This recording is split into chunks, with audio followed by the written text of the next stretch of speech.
مرحبا، شلونكم؟ ان شاء الله تكونوا بخير تشوفون فيديو. طبعا الفيديو اليوم اكو اشياء هواي راح اقولها واللي هي نصائح للسفر. هذا الفيديو من سلسله السفر اللي نشرت من عندها فيديو واحد بس، واللي هو كان ماذا يوجد في الحقيبه الصغيره اللي تحط على الظهر اللي تاخذوها وياكم للمطار، يعني انه مثل ماي باك باك بس اللي تاخذوها وياكم على المطار.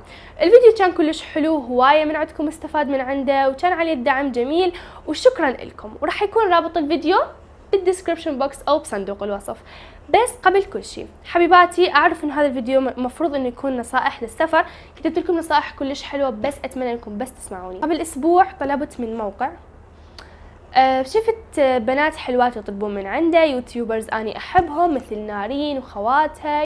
صراحه عجبتني اغراض الموقع وقلت خلي اخذ من عندهم اشياء. ذاك اليوم اني طلبت، اليوم يتصلون علي طرد، فاني انصدمت انه اني ما طالبه شيء. بعدين تذكرت هذا الطلب فحبيت اني احكي لكم عنه. فبس خلي اراويكم الامانه اللي عندهم. حقيقه انا اللي حسوي هذا الفيديو على مود هالشي، او باكج كلش صغير، كيس على مود ما ياخذ وزن، على مود انتم ما تدفعون زياده فلوس، وبنفس الوقت دزوها بباكيت يعني بكيس صغير على مود همين فلوس الشحن تقل عليكم. فكلش حبيتها. 5 ايام بعد ما تفتحون هذا الكيس الصغير راح تطلع عندكم الغراض. كلش حبيت التفاصيل الموجوده بالتغليف وبالتقديم. اوكي، تيجي القطعه هيجي بكيس مسدود من فوق، نظيفه، مكتوب على الكيس اسم الموقع. وما احكي لكم عن الجمال مال قطعهم، بس خليني اراويكم بس العنايه وهاي الديتيلز الحلوه اللي حاطيها.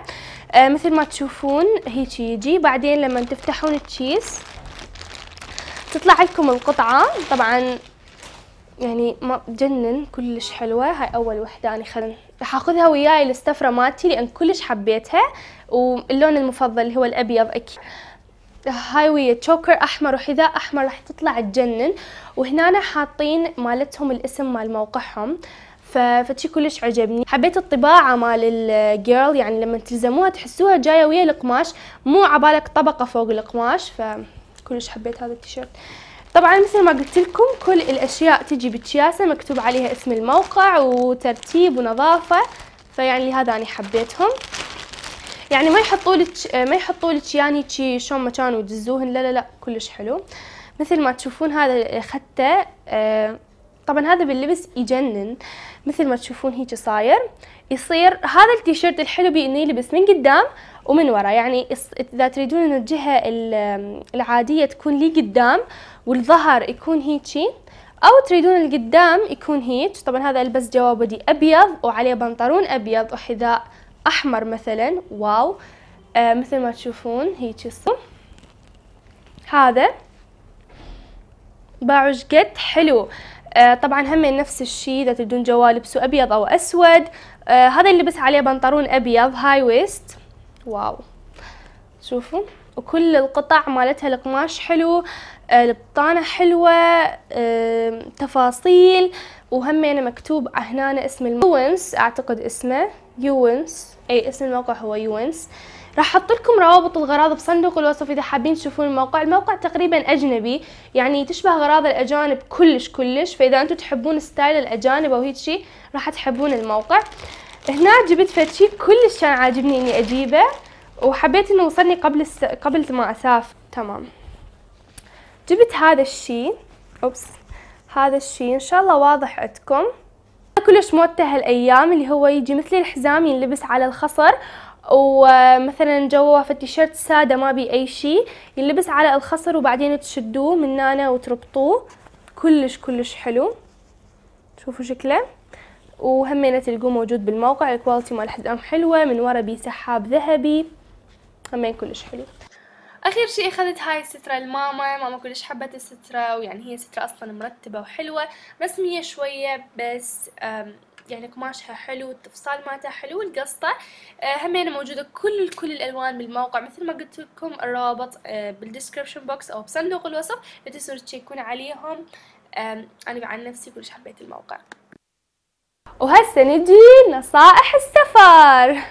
اول نصيحه هي نصيحه على الملابس وهالاشياء. حاولي انك تاخذين الوان معينه من الملابس، يعني ما تاخذين نفس اللون، بس اذا حابه تكررين بالالوان فاختاري الالوان اللي دائما تكون بيضة، لان انا احس السفر يحتاج لشيء ابيض، شيء فرح، مو تلبسين كله اسود واشياء غامقه، يعني خاصه اذا انت مسافره بالصيف. يعني شوفوا الالوان كد حلوه، ومثل ما تشوفون اني لابسه شيء ابيض وبحلبس شيء ابيض، فيعني اذا مو ابيض رصاصي وردي، هاي الالوان اللي هي تكون فاتحه.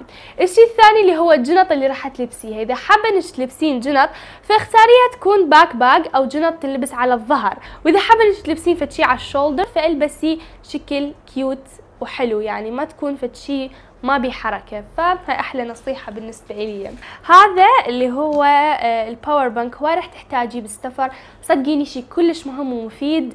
احنا مرات ننساه ان هالاشياء هاي الاضافيه. هذا اخذيه وياك، طبعا هسه تنباع بكل مكان، اخذي وياك باتري على مود تشحنين تليفونك باستمرار. الشيء اللي بعده اللي هو شيء مهم حبيباتي، حتى لو انت كنتي قاعده في فندق 100 نجمه مو بس 5 نجوم، لازم تاخذين وياك وجه مال مخدة. طبعا انا كل ما اسافر هذا يكون وياي،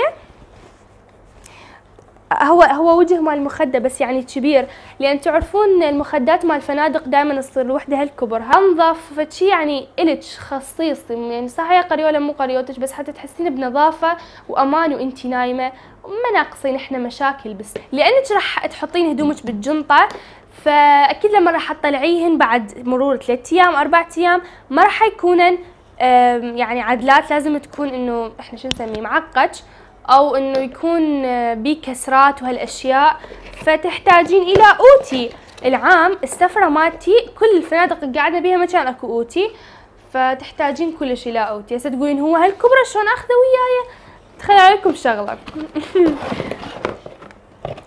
راح تضحكون، بس شوفوا ايش قدوته بقد ايدي. هذا يعني كلش مفيد بنات للسفر، يجنن يعني، وينباع همين هوايه بالاسواق اللي تبيع اشياء كهربائيه. الشيء الاخير هو شيء معنوي، او يعني مو فشي تاخذيه وياك، اللي هو حاولي انك تكونين مختلفه بالسفره مالتك، حاولي انك تسوين اشياء تختلف عن ما انت تسويها بالبلد مالتك، عمود تكون لهاي السفره طعم وذكريات مختلفه، ولما تتذكرين الاشياء اللي سويتيها وايد راح تفرحين وتتونسين وانت قاعده ببيتك. مثلا اخذي الصور باشكال مختلفه، بلقطات مختلفه، باماكن مختلفه، اكلي اشياء انت ما متعوده تاكليها ببلدك، اشتري شغلات غريبه انت ما مشتريتها من هنا، يعني سوي ذكريات غريبه على مود البلد اللي انت تروحي له صدق تتونسين بيه قدر الامكان. وطبعا لا تنسون انه تتابعوني على انستغرامي وهمينا على السناب شات، بس حاولوا تركزون على الانستغرام لاني راح انشر كل السفره مالتي هناك، واكيد على اليوتيوب راح اكون لي اول مره فلوجر، واتمنى ان يعجبكم، واتمنى هم انه عجبكم هذا الفيديو. وهسه حقوم اصور فيديو كيفيه ترتيب الشنطه الكبيره وش راح احط بيها، راح يكون فلوج حلو، ويمكن احط لكم اياه ويا فلوج اني شلون شو وقت راح اروح. يلا اشوفكم بالفيديو الجاي حبيباتي، واتمنى للكل سفره سعيده، واللي ما راح يسافر هالسنه ان شاء الله السنه الجايه تسافرون تتفرجون هذا الفيديو وتستفادون من عنده. اشوفكم بالفيديو الجاي، مع السلامه.